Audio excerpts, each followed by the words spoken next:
మళ్ళీ మిమ్మల్ని మాట్లాడించేటువంటి ప్రయత్నం చేస్తా. ఇంద్రశోభన్ గారు, మీకు చాలా ప్రశ్నలు. ఓవైపు జాతీయ పార్టీకి ప్రతినిధిగా కావచ్చు, లేదంటే రాష్ట్ర కాంగ్రెస్ పార్టీ అధికార ప్రతినిధిగా కావచ్చు, మీకు పావని గౌడ్ గారు ఇందాక చాలా ప్రశ్నలు మిగిల్చారు మీ ముందు. ఇన్ఫ్యాక్ట్ ఆవిడ అన్న దాంట్లో ఎలాంటి తప్పైతే నాకైతే కనబడలేదు. ఇన్ఫ్యాక్ట్ డిఎంకే ఏదైతే స్టాలిన్ పార్టీ తమిళనాడులో అధికారంలో ఉందో వాళ్ళు మీ పార్టీతోనే కలివిడిగా ఉన్నారు ప్రస్తుతానికైతే.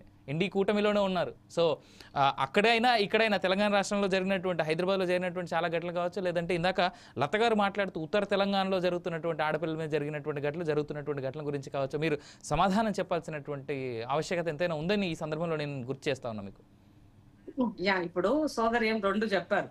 భారతీయ జనతా పార్టీ కాంగ్రెస్ కలిసి ఉండింది కాబట్టి వాళ్ళపైన తెలంగాణ రాష్ట్రంలో జరిగే వాటి పట్ల బీజేపీ మాట్లాడతలేదు, బండి సంజయ్ మూలకు వండుకున్నాడు, ఆయన కొరడా దెబ్బలు కొట్టుకోలేదని చెప్తుంది చెల్లి.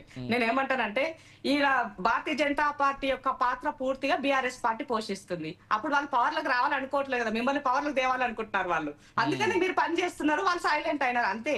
సో అక్కడ మీరిద్దరు ఒక తాను ముక్కలుగా పనిచేస్తున్నారు. గత చరిత్రను తెలుసుకున్నా, ఇప్పుడు ప్రస్తుతం జరుగుతున్నాయి చూసినా కూడా ఆ అవసరాల రీత్యా కూడా ఇవాళ బీఆర్ఎస్ కే ఉంది. కాబట్టి నోట్ చేసుకున్నా, నువ్వు నోట్ చేసుకో. అంటే శోభన్ గారు ఒక్క పాజ్, చిన్న పాజ్. అంటే కరెక్ట్ గా అవుతుందో లేదో నాకు తెలియదు, కానీ కేవలం మీ పార్టీ అధికారంలోకి వచ్చి 1 year అయింది. ఇంకా ఎలక్షన్స్ రావాలంటే ఇంకా 4 ఏళ్ళు ఉంది. అప్పుడే వాళ్ళని వీళ్ళు సమర్థించుకునేటువంటి దాని వల్ల వచ్చేటువంటి లాభం ఏంటి అనేటువంటిది కూడా తెలియజేయాలి. ఇప్పుడు 2000 ఇప్పుడు మన 23 పార్లమెంట్ ఎలక్షన్ మీరు గమనించినట్లయితే పూర్తిగా భారతీయ జనతా పార్టీ యాక్టివ్ లో ఉండి బీఆర్ఎస్ పార్టీ స్తబ్దతమైపోయింది కాబట్టి ఒక సీటు కూడా లేకుండా ఓట్ బ్యాంక్ అంతా కూడా అటు డైవర్ట్ చేసుకుంది అన్నది అది జగమెరిగిన సత్యం. సో దాని తర్వాత జరిగేటువంటివి కూడా మనం కొన్ని సంఘటనలు గనక గమనించినట్లయితే బీఆర్ఎస్ పార్టీ ఇవాళ ఈ రాష్ట్రంలో ప్రతిపక్షంగా ఉన్నట్టుగా వాళ్ళు పనిచేస్తారు. బీజేపీ వాళ్ళు ఎక్కడ కూడా సైలెంట్ మోడ్ లో మూవ్ ఆన్ అవుతున్నారంటే దానికి అర్థం ఏంది? వాళ్ళు కేంద్రంలో అధికారంలో ఉండి రాష్ట్రంలో పనిచేయాలని అనుకోవట్లేదు.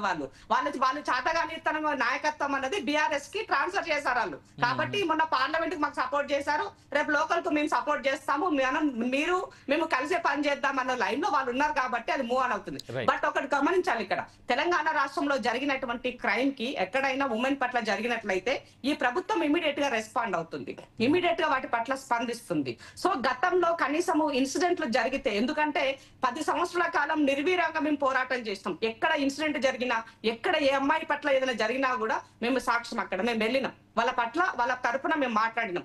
అప్పుడు ఆ మంత్రులుగా సెకండ్ టైం 2018 తర్వాత మంత్రులుగా వచ్చిన వాళ్ళు కూడా స్పందించిన దాఖలాలు. ఒకవేళ స్పందించి అక్కడ ఇక్కడ వచ్చినా కూడా ఆ రిలవెంట్ గా దానికి ఆ ఇన్సిడెంట్ కి మాట్లాడకుండా దానికి వ్యతిరేకంగా మాట్లాడినప్పుడు కూడా దానికి ఏమంటారు ప్రజల యొక్క ఆగ్రహానికి గురైన సందర్భాలు కూడా ఉన్నాయి. సబితా ఇందారెడ్డి లాంటి వాళ్ళు, తర్వాత అమరు సత్యవతి రాథోడ్ లాంటి వాళ్ళు. అంటే ఇక్కడ క్రైమ్ జరిగినప్పుడు ఆ క్రైమ్ కి రిలవెంట్ గా ఏమున్నది, దానికి సంబంధించినటువంటి మూలాలు ఏమున్నాయి, ఆ మూలాలను మనం ఎంతవరకు మినిమైజ్ చేసుకుంటూ వస్తున్నాము అన్న దగ్గరలో మనము యాక్చువల్ రియాలిటీ మాట్లాడుకోవాల్సినటువంటి అవసరం ఉండింది. తెలంగాణ రాష్ట్రంలో crime 2022 cases crime against women 22,000 cases 22,000 so అది 2021 వచ్చేసరికి 20,865. సో ఆటోమేటిక్ గా ఇక్కడ మీకు 2,000 కేసులు ఒక్క ఇయర్ లోనే ఇంప్రూవ్ అయ్యాయి 21 కి 22 తీసుకుంటే. అదే దేశవ్యాప్తంగా ఉమెన్ క్రైమ్ రేట్ తీసుకున్నట్లయితే 2018 నుంచి 2020కి ఇది నేషనల్ క్రైమ్ బ్యూరో ఇచ్చినటువంటి రిపోర్ట్ మీకు చెప్పింది, ఇది 12.95% ఇంక్రీజ్ అయింది. సో అంటే అసలు ఇవాళ మనము ఈ ఒక ఉమెన్ ఇష్యూ వచ్చినప్పుడు రాజకీయాల కన్నా కూడా అక్కడ ఉన్నటువంటి తీవ్రతను సెన్సిటివిటీని మనము అర్థం చేసుకొని దాని పట్ల మనం ఏం చేయగలుగుతాం అనేది మాట్లాడితే బాగుంటుందని నా యొక్క ఉద్దేశం. ఎందుకనంటే ఇక్కడ వీటికి మెయిన్ కారణము లిక్కర్, క్రైమ్, డ్రగ్స్, వీటికి నిర్మూలన కోసము మనం తీసుకున్నటువంటి చర్యలు ఏంటి, వాటి కోసము మన యొక్క ప్రయత్నం ఎంతవరకు నడుస్తున్నది. ఇవాళ సొసైటీలో బాధ్యతాయుతంగా పనిచేస్తున్నటువంటి ఏమంటారు సెలబ్రిటీ లాంటి వాళ్ళు వీటికి ఎంతవరకు సహకరించి వీటిని ఆ ప్రజలని అక్కడ ఉన్నటువంటి విషయం పట్ల అవగాహన వైపుకి తీసుకెళ్తున్నాము. సో దీంట్లో ఎన్జిఓస్ ఎంతవరకు పనిచేస్తున్నాయి, ఇలాంటి విషయాల పట్ల మనం మాట్లాడాల్సినటువంటి అవసరం ఉంది. ఆ క్రైమ్ రేట్ తగ్గించే దాంట్లో చేయాల్సిన అవసరం ఉంది. 2014 ఉమ్మడి ఆంధ్రప్రదేశ్ లో లిక్కర్ యొక్క సేల్ 8 కోట్ల ప్రజలకు లిక్కర్ సేల్ అనేది జస్ట్ 10,000 crores ఉంటే ఇవాళ మనం 2023 అంటే డిసెంబర్ ఎండింగ్ కి ప్రజాపాలన వచ్చే వరకు అది 4 కోట్ల ప్రజలకి 40,000 కోట్లు పెరిగింది. 8 కోట్ల ప్రజలకి 10,000 కోట్ల లిక్కర్ సేల్ జరిగితే 2024 అంటే డిసెంబర్ 23 అనుకోండి, అంటే ఇయర్ ఎండ్ అవుతున్న సందర్భంలోకి ఈ ప్రభుత్వం మారే వరకు వచ్చినటువంటి లిక్కర్ సేల్ 4 కోట్ల ప్రజలకి 40,000 కోట్ల లిక్కర్ సేల్ జరిగింది. అంటే లిక్కర్ అన్నది మనం ఎంత పెంచి పోషించామో ప్రతి విషయంలో అన్నది ఇక్కడ గమనించాల్సినటువంటి విషయం, అర్థం చేసుకోవాల్సినటువంటి విషయం. సో దీన్ని మనము ఎందుకు దాన్ని ఆ లిక్కర్ సేల్స్ ని మనం కంట్రోల్ చేయలేకపోతున్నాం? లిక్కర్ పైన అంత దానిపైన అదే ఆదాయ వనరుగా రాష్ట్రాలకు అనే విధంగా ఎందుకు పనిచేసినాం 10 సంవత్సరాలు? అది మనం తగ్గించాల్సిన బాధ్యత మన పైన లేదా? అలాగే డ్రగ్స్, ఎక్కడ చూసినా డ్రగ్స్ మూలాలే. ఏ చిన్న స్కూల్ దగ్గర నుంచి ఇవాళ గ్రామాలలో కూడా డ్రగ్స్ చేరినాయి అంటే నమ్ముతామా?